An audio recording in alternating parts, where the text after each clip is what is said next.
The stars had never looked so beautiful to Park.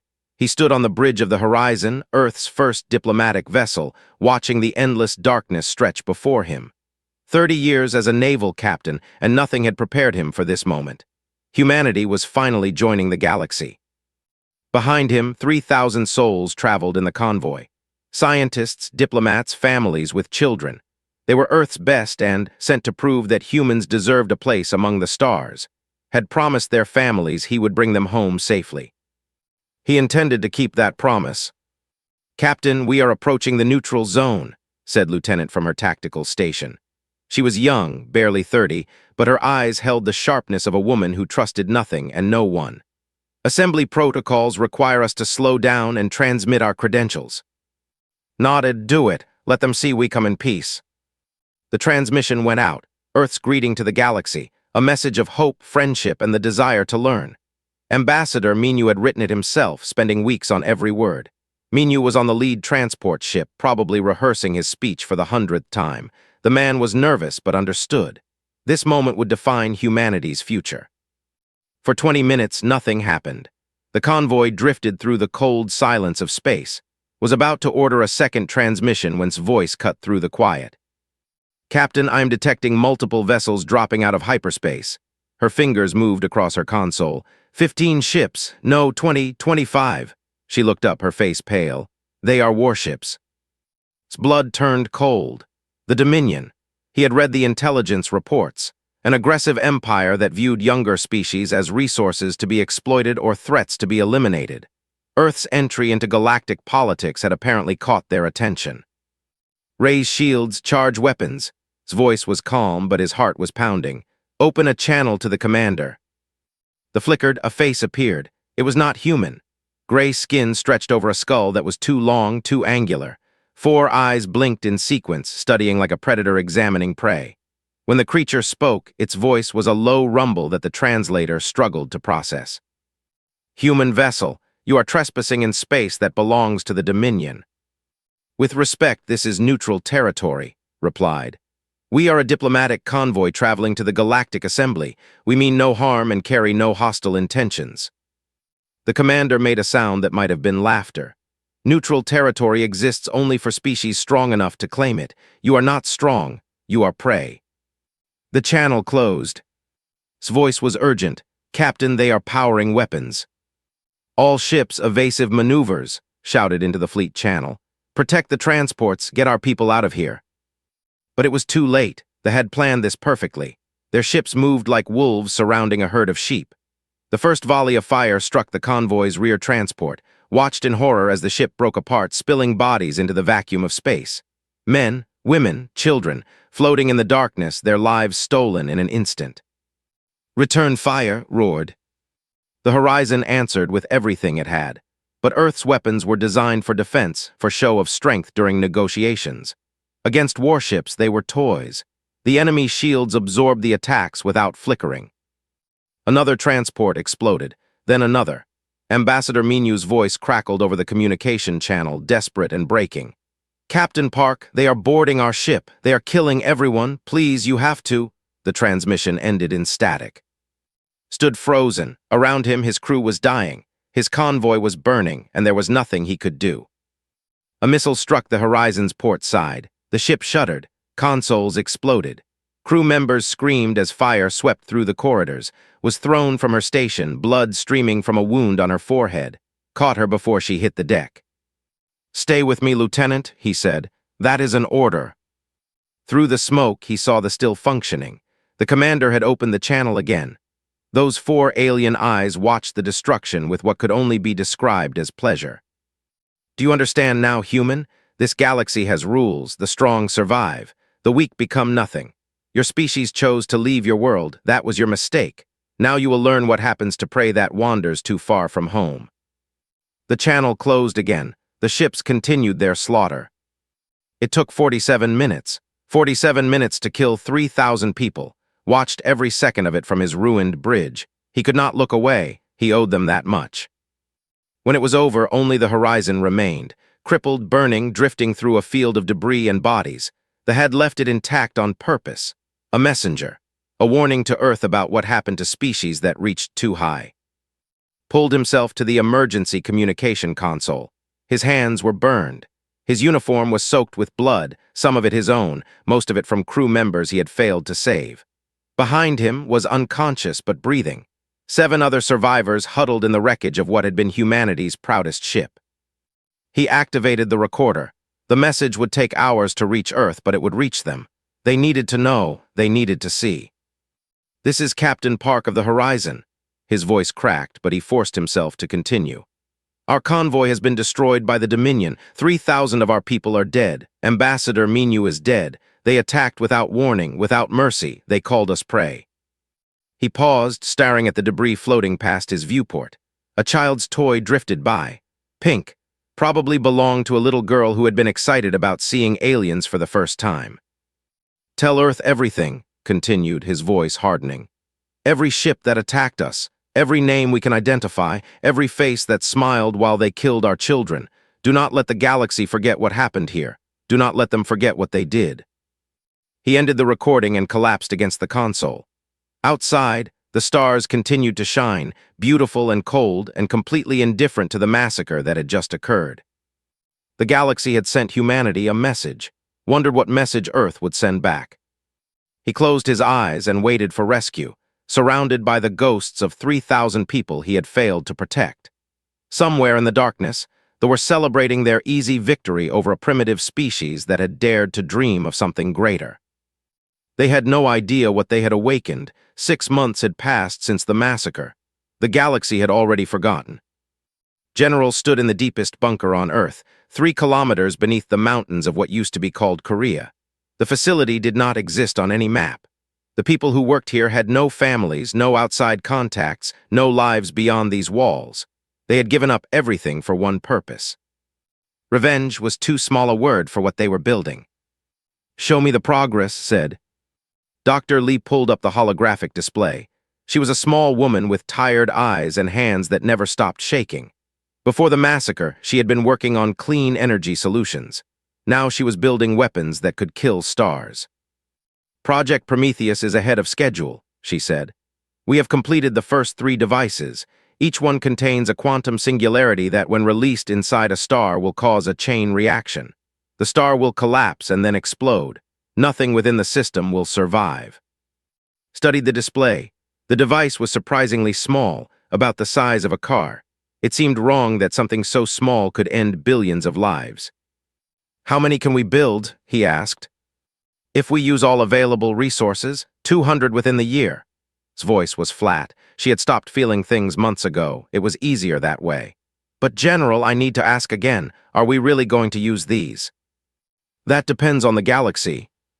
3 floors above, Admiral Song was reviewing the fleet reports.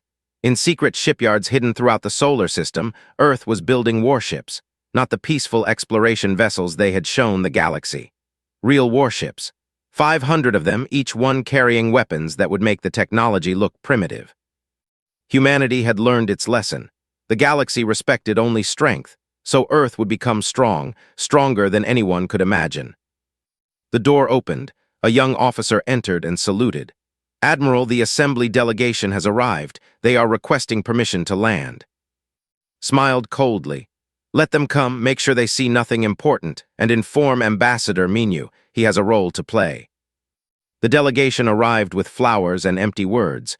3 species sent representatives, though of course did not bother. They considered the matter closed. Ambassador Minyu met them in the reception hall. He was the cousin of the original ambassador who had died in the massacre. He had volunteered for this mission specifically because of that connection. The galaxy would see a grieving diplomat, broken and desperate for peace. They would not see the steel underneath. "We offer our deepest sympathies for your loss," said the lead representative, a tall being with blue skin and too many arms. "The action was regrettable, but unfortunately, such incidents are common when young species venture beyond their home systems." Minyu bowed his head. "We understand. Earth was foolish to think we were ready for the galaxy. We have learned our place." The representatives exchanged satisfied looks. This was exactly what they had expected. Primitive species always broke after their first real encounter with galactic power. Humans would be no different. "Perhaps in a few centuries, when your species has matured, you might try again," one of them suggested. Until then, we recommend you stay within your solar system, for your own protection, of course. Of course, Minu agreed. We are grateful for your wisdom. The delegation left convinced that humanity was defeated. They reported to the assembly that Earth posed no threat. The humans were broken, scared, ready to hide in their corner of the galaxy forever. They did not see the construction happening on the dark side of the moon. They did not detect the weapons tests being conducted in deep space. They did not notice that Earth had gone completely silent on all communication channels. Silence, they would learn, was not the same as surrender. In his private office, General met with Earth's leaders. President sat at the head of the table, her face unreadable. She had aged 10 years in 6 months. The weight of 3,000 deaths pressed down on her shoulders every single day. We have a choice to make, said. Our weapons are ready, our fleet is nearly complete. We can strike the now and destroy them completely, or we can wait. Wait for what? Admiral asked. For them to give us a reason, a justification that even the galaxy cannot ignore, pulled up the intelligence reports. Our agents have intercepted communications. They believe Earth is broken. They are planning to establish colonies in our outer solar system. They see us as conquered territory. The room fell silent. President closed her eyes. They are coming to our home. After everything they did, they are coming to take our home. Yes, Madam President, they are. Then we do not need to go to them. Opened her eyes. They were hard as stone. We let them come. We let them think they have won, and then we show them what humanity is truly capable of. The plan was set in motion. Earth continued to play the role of the defeated species. They allowed scouts to enter the outer system. They ignored the enemy ships establishing positions near Neptune. They waited.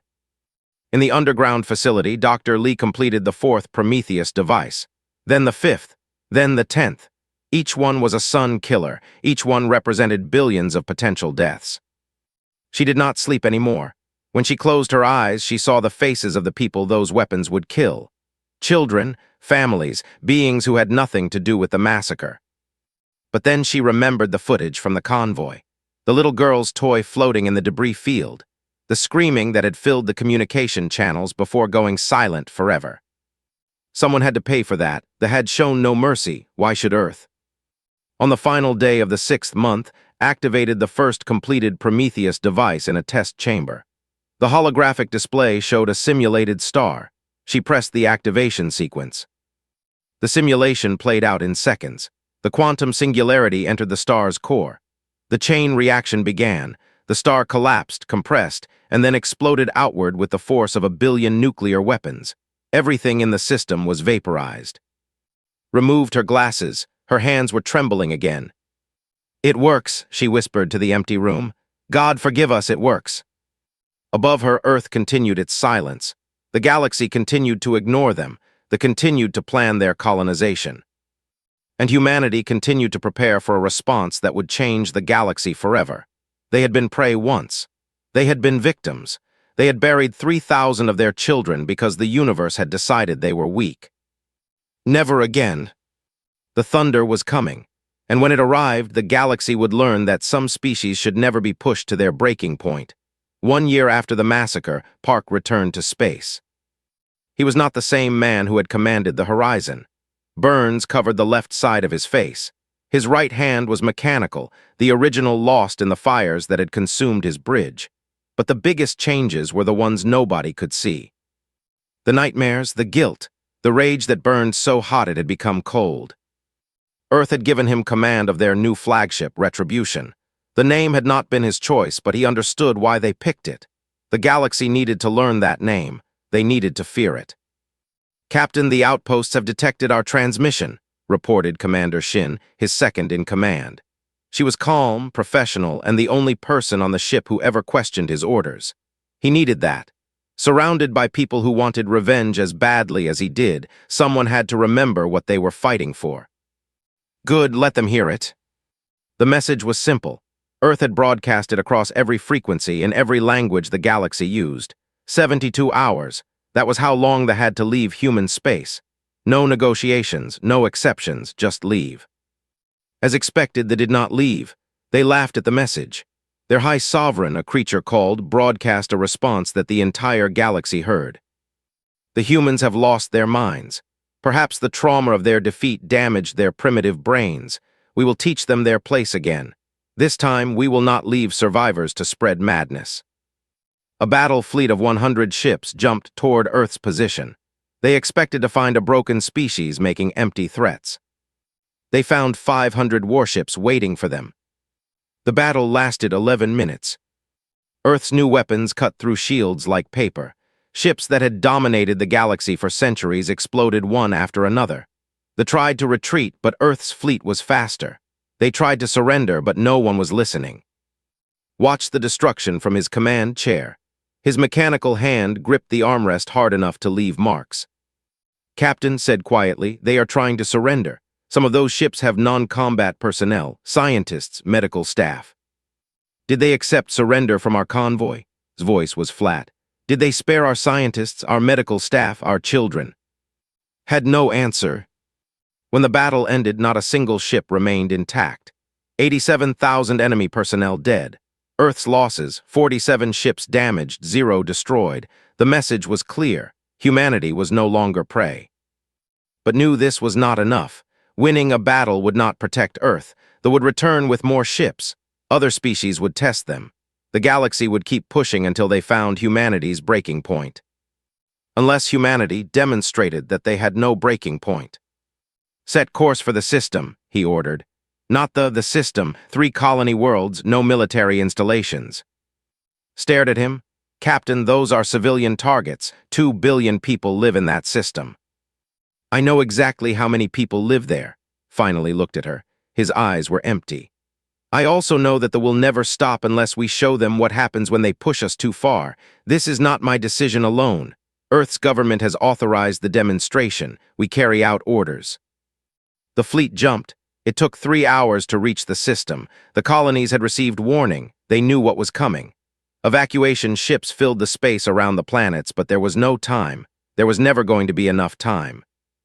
A single ship separated from the fleet. It carried one Prometheus device. It carried the end of a solar system. Opened a channel to the device carrier. "You have authorization to proceed. May God forgive us all." The small ship accelerated toward the system's star. The defense forces tried to intercept it, but Earth's fleet blocked them. The carrier reached the sun and released its payload. For a moment, nothing happened. Then the star began to change. It flickered, pulsed. The light turned from yellow to orange to angry red. The quantum singularity was doing its work, eating the star from the inside out. "Time to supernova, 6 hours," the tactical officer reported. "All planets in the system will be sterilized." 6 hours, 2 billion people had 6 hours to escape an unavoidable death. The evacuation ships pushed their engines to the breaking point. Some made it to hyperspace, most did not. Watched the star die. He watched the colony worlds burn as the supernova's radiation wave washed over them. He watched 2 billion lives end because he had given the order. Stood beside him in silence. When it was finally over, when the system was nothing but expanding gas and debris, she spoke. "Was it worth it?" Did not answer. He could not answer. Because the truth was he did not know. He would never know. All he knew was that 3,000 humans had died and the galaxy had done nothing. Now 2 billion were dead and the galaxy would never forget. Humanity had proven something today. They had proven that they could become monsters if they were pushed far enough. They had proven that revenge had no limits. The galaxy watched the destruction in horror. Species that had ignored the massacre of human children suddenly found themselves very interested in Earth's demands. The Galactic Assembly called emergency sessions. Diplomats screamed at each other. Military leaders recalculated their threat assessments. A primitive species had killed a star. A primitive species had committed genocide. A primitive species had looked at the galaxy's rules and burned them to ash. High Sovereign broadcast another message, but this time his voice was shaking. "This is an act of war against all civilized species. The humans are monsters. They must be stopped before they destroy us all." Earth's response was silence. They had said everything they needed to say. The burning corpse of the system spoke louder than any words. On Retribution finally left the bridge. He walked to his quarters, locked the door, and sat in darkness. He did not cry. He had forgotten how. But he sat there for hours, staring at nothing, feeling the weight of 2 billion souls pressing down on his conscience. This was what survival cost. This was what the galaxy had taught humanity. Be strong enough to kill or be weak enough to die. There was no middle ground. There was no mercy. Earth had chosen strength, and the galaxy would learn to respect that choice. Or they would burn. The Galactic Assembly had never seen anything like this. 47 species sent representatives to the emergency session. The Great Hall, designed to hold thousands, was packed beyond capacity. Beings of every shape, size, and color filled the seats, their translators struggling to keep up with the overlapping shouts and accusations. At the center of it all stood Earth's new representative. Counselor was a small woman with gray hair and a face that revealed nothing. She had replaced Ambassador Minu, who had served his purpose. The time for pretending to be weak was over. High Sovereign was speaking when she entered. His voice thundered through the hall, amplified by the assembly systems. The humans have committed genocide. 2 billion of my people are dead. Their worlds are ash, and you sit here doing nothing. His 4 eyes swept across the gathered species. If we do not destroy Earth now, they will destroy us all. This is not a prediction. This is a certainty. Murmurs rippled through the crowd. Many agreed with him. The destruction of the system had terrified everyone. A species that could kill stars was a threat to all life in the galaxy. But others were not so sure. Destroying Earth meant going to war with a species that had just demonstrated weapons beyond anything the galaxy had ever seen. How many systems would burn before the humans were stopped? Would they even be stopped at all? The assembly speaker, an ancient being covered in silver scales, raised a hand for silence. We will now hear from the representative of Earth. Counselor, you may address the assembly. Walked to the central podium. She moved slowly, deliberately, letting the silence build. Every eye in the hall was on her. Every translator was active. The galaxy was listening. She spoke quietly, but her voice carried to every corner of the room. 1 year ago, Earth sent a convoy of peace to this very assembly. 3,000 of our people, diplomats, scientists, families with children who were excited to see the stars for the first time. She paused. They destroyed them, every single one. They called us prey. They laughed while our children died. The hall was silent. This assembly did nothing. You called it unfortunate. You called it expected. You told us to stay in our corner of the galaxy and wait a few centuries until we were mature enough to try again. His voice hardened. You taught us something that day. You taught us that this galaxy does not respect hope. It does not respect peace. It does not respect the innocent. She looked directly at, it only respects power. So here is our power. A holographic display appeared behind her. It showed the Prometheus device, the quantum singularity at its core, the destruction it could cause. Earth possesses 200 of these weapons. Each one is capable of destroying a star. Each one can end an entire solar system in hours. She let the words sink in. We did not want to build them. We did not want to use them, but you gave us no choice. Slammed his hand on his delegation's table. You committed genocide. You murdered 2 billion innocent people. Innocent? Turned to face him. Her voice was ice. Your people murdered our children and called it discipline. Your people planned to colonize our home and called it natural order. Your high sovereign called us prey and promised to leave no survivors. She stepped closer to the podium's edge. We learned the lesson you taught us. We simply learned it better than you expected. She addressed the full assembly again. Earth is not here to apologize. We are not here to negotiate. We are here to deliver a message, and I suggest every species in this room listen very carefully. The hall had never been so quiet. Every species that has ever threatened Earth, harmed our people, or stood by while we suffered is now on notice. There will be no second warning. There will be no negotiations. There will be no mercy. Her voice rose, filling the massive chamber. Attack humanity again, and we will not stop at one system. We will not stop at 10. We will hunt down every ship, every colony, every world belonging to the species that attacked us. We will turn your suns into weapons that destroy everything you have ever built. We will not stop until your stars are cold and your worlds are ash. She paused, letting the silence stretch. This is not a threat. This is a promise. Earth remembers, Earth endures, and Earth will end anyone who forgets that lesson. The assembly erupted. Some species were shouting in outrage. Others were shouting in fear.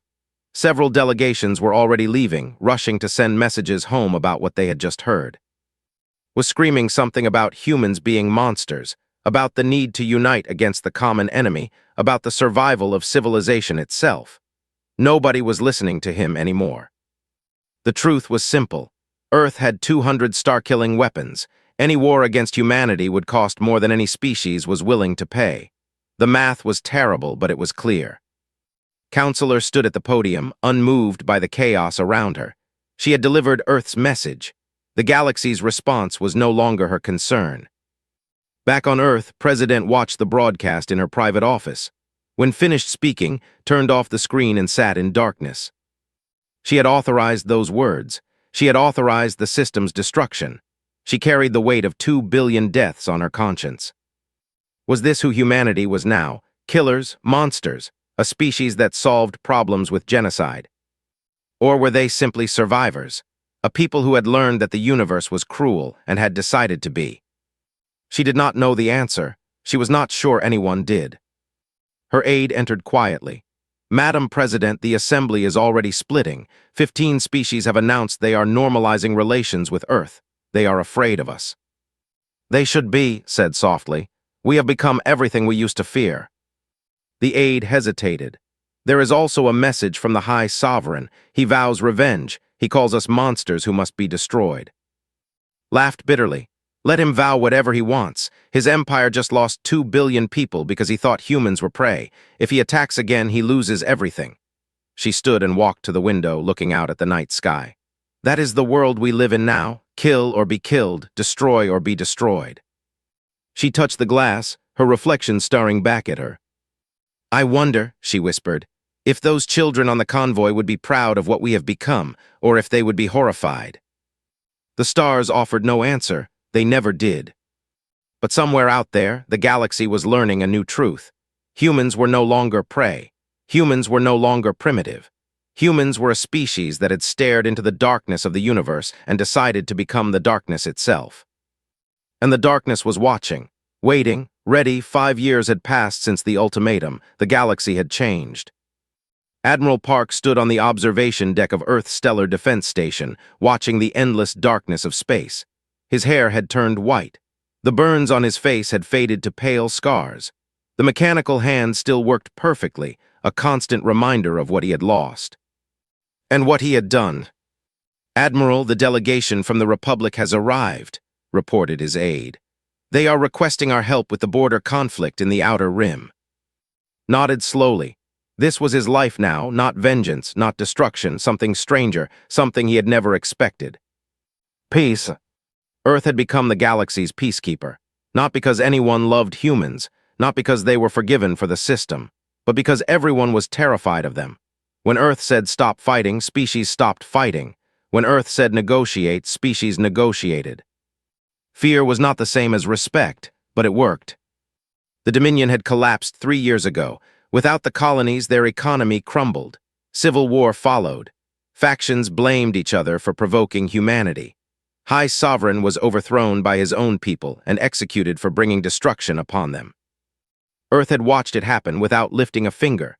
Sometimes, the best revenge was simply surviving long enough to see your enemies destroy themselves. But survival had a cost. In a laboratory on Mars, Dr. Lee worked on her latest project. The room was filled with holographic displays showing stellar physics calculations. She had not built a weapon in 4 years. Instead, she was trying to save stars. Her new technology could stabilize dying suns, extend their life by millions of years, protect worlds that would otherwise freeze when their star faded. It was the opposite of everything she had created during the war. Redemption, that was what she called it, though she knew some debts could never be repaid. Her assistant, a young man named O, entered with a data pad. He was barely 25, part of a generation that had grown up after the massacre. They had never known a time when humanity was considered weak. To them, Earth was simply powerful. They did not understand what that power had cost. Doctor, the refugee colony is requesting additional star stabilizers, he said. Their system's sun is showing early signs of decay. Looked at him carefully. You know who those refugees are, right? Survivors from the system, families of the 2 billion people we killed. Hesitated. I know, but they are asking for help. Does it matter who they are? She smiled sadly. No, it does not send them the stabilizers. This was the strange new galaxy humanity had created. Enemies became refugees. Victims became protectors. Nothing was simple anymore. On the far side of the galaxy, Commander Shin led a humanitarian mission to a world devastated by plague. She had left the military 3 years ago, unable to keep fighting after what she had witnessed. But she could not stop serving. Her ship carried medical supplies, food, and equipment. The people she was helping had once called humans monsters. Now they wept with gratitude when her ships appeared in their skis. "Commander, we have distributed all supplies," reported her first officer. "The local government is asking if we can stay longer. They say our presence makes them feel safe." Looked out at the planet below. Millions of lives depending on Earth for protection. "We can stay another week," she decided. "Then we move to the next system. There are always more people who need help." This was humanity's new role. Not conquerors, not destroyers, guardians. But not everyone had forgotten what humans were capable of. An extremist group had been planning their attack for 2 years. They called themselves the Restoration, and they believed the only way to free the galaxy from human tyranny was to strike at Earth's leadership. Kill the leaders, and humanity would fall into chaos. Kill the leaders, and the galaxy could finally fight back. They were wrong. The assassination attempt came during a diplomatic ceremony on Earth's moon.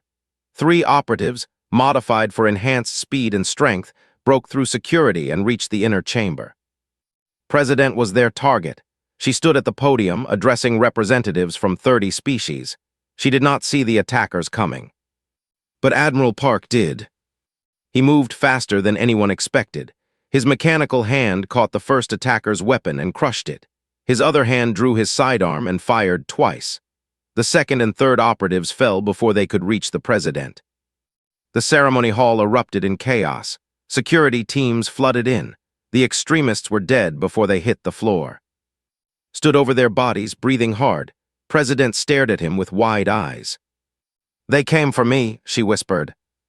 "They failed," replied simply. "They will always fail. That is what it means to be humanity now." The galaxy waited for Earth's response. They had attacked again. Surely humanity would retaliate. Surely more worlds would burn. Instead, Earth sent special forces to eliminate only the extremist group. No civilians harmed, no colonies destroyed, no stars killed. The message was clear. Humanity's warning still stood, but they were not the mindless destroyers that some had feared. They had power beyond imagination, and they were choosing to use it carefully. Some saw this as weakness. Most saw it as something more terrifying.